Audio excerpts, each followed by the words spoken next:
Why are you still carrying what is already dead?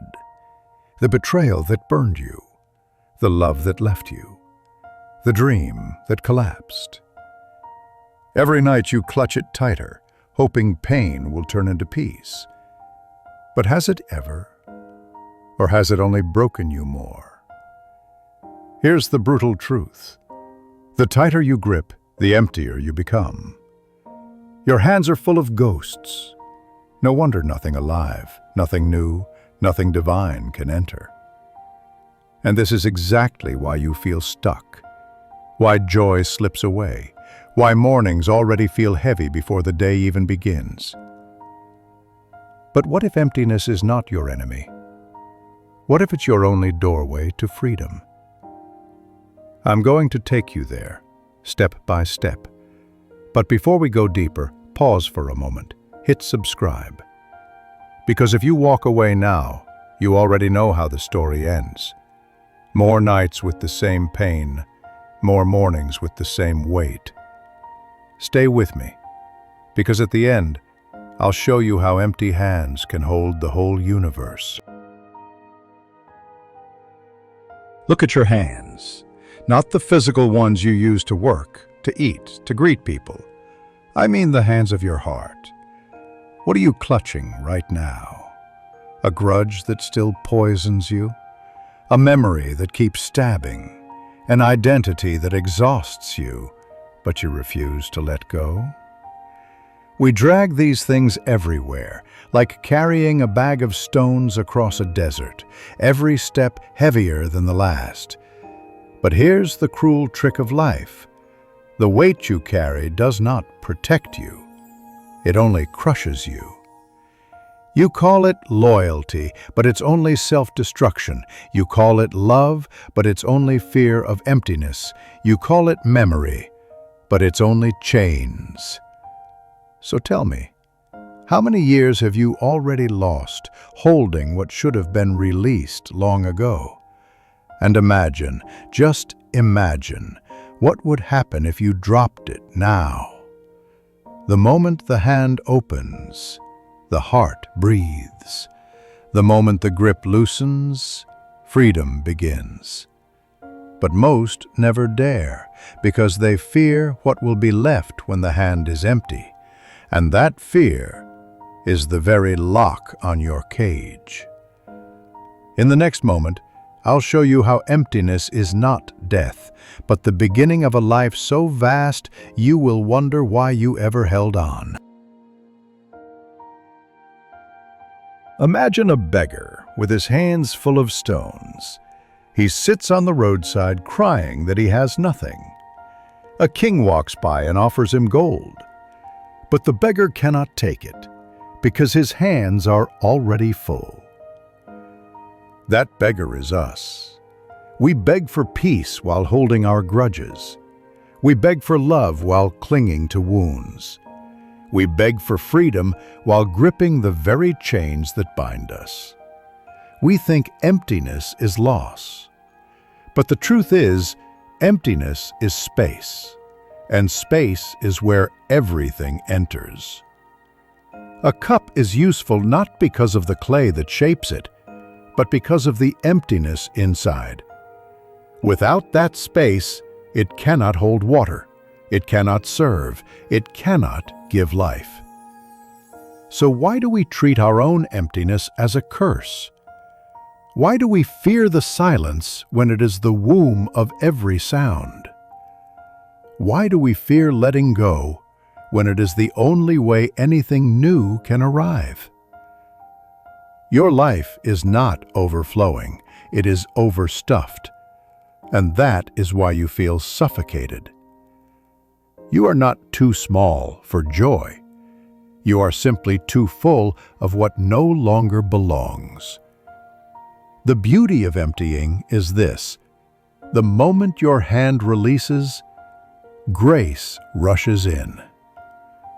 The moment you let go of what is not yours, life finally gives you what was always waiting for you. Empty does not mean nothing. Empty means ready. And until you dare to empty yourself, you will never taste what it means to be full. When the hand finally lets go, the heart begins to open. You don't notice it at first. It feels strange, even frightening, like a door you've kept locked for years suddenly swinging wide in the night. But then something happens. The air feels lighter, the silence feels alive, and your heart begins to breathe again. We believe the heart closes to protect us, but that is a lie we've been told by fear. The closed heart does not protect, it only suffocates. Think of a bird kept in a cage. The cage says, "I keep you safe." But the truth is, the cage only keeps the bird from the sky.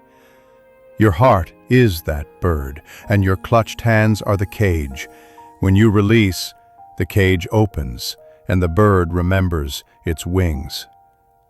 This is why every spiritual path, whether Sufi, Zen, or Tao, whispers the same truth. To love, to live, to awaken, you must first loosen your grip. Because the heart cannot sing while chained. It cannot expand while armored. It cannot receive while closed. And isn't that what you've been starving for? Not more control, not more certainty, but more life pouring into you, more love flooding you without condition. The heart opens only when the hand releases. And the day you dare to open your heart, you will realize you never needed to hold anything at all. Life is a river, always moving, always flowing, always carrying everything forward. But most of us, we fight it. We dig our nails into the rocks on the riverbank, terrified to let go. We exhaust ourselves, clinging, screaming, resisting. And then we wonder why we are drowning in exhaustion. Have you noticed? The river never struggles. It doesn't cling to its drops. It doesn't beg the stones to stay. It moves effortlessly. And in its movement, everything finds its way. This is the forgotten wisdom of surrender, not defeat, not weakness, but alignment. The leaf that floats travels farther than the stone that resists. The reed that bends survives the storm that snaps the rigid tree. We call resistance strength, but true strength is not holding tighter. True strength is knowing when to open, when to release, when to let the river carry you. Think of the moments you've been most alive, deeply in love, laughing without control, standing in awe under a sky of stars. In those moments, you were not holding on. You were surrendered. You were flowing. And that is why you felt infinite. The dance of surrender is not about giving up life. It is about finally letting life live through you. So the question is not, how do I hold on? The real question is, when will you finally let go and float? Because the river is waiting, and the river knows the way. Letting go sounds like a mountain, doesn't it? As if you must climb to the heavens just to release a single memory. But the truth is simpler. Letting go begins in small gestures, quiet rituals that whisper to the soul, "You are free." Try this. Take a deep breath in, hold it, and then let it out completely. Not half, not politely. Empty yourself. And notice how even the body sighs in relief when you let go. Or this, pick up a stone. Hold it tight in your palm until your hand aches. Then, slowly, open your hand and let it fall. Listen to the sound it makes when it leaves you. That sound is freedom. Or this, Walk outside in autumn. Watch the leaves fall. Not one of them resists. Not one clings to its branch. They fall. And in falling, they become the soil for tomorrow's spring. Can you allow yourself the same trust? Letting go is not something you force in a single day. It is a rhythm, a practice, a gentle unlearning. Every breath, every stone released, every falling leaf you witness becomes a reminder. You are not meant to clutch life. You are meant to flow with it. And with every small release, you will feel it. The heart growing lighter, the mind growing quieter, the soul remembering its wings. Do you remember where we began? Your clenched hands, your endless nights, gripping the same pain, the same betrayal, the same ghosts of yesterday. That was the weight you refused to drop, and it crushed you. It made joy slip through your fingers. It made every morning heavy before the day even began.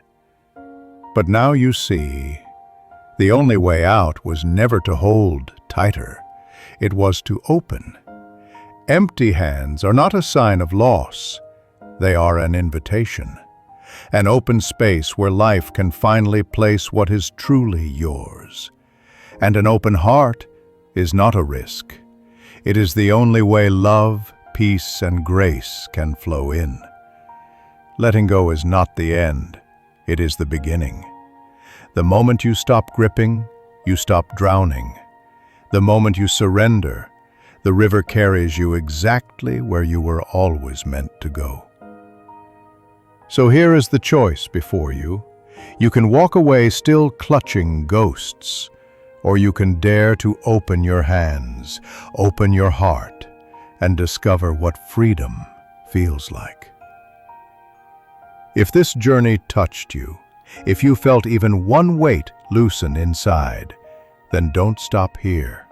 Subscribe to get more wisdom, more guidance, more light for the path ahead. Take one last breath, let it out fully, and notice, in this silence, you are lighter, you are freer, and your empty hands are finally ready to hold the infinite. Subscribe now and return for more. The journey continues.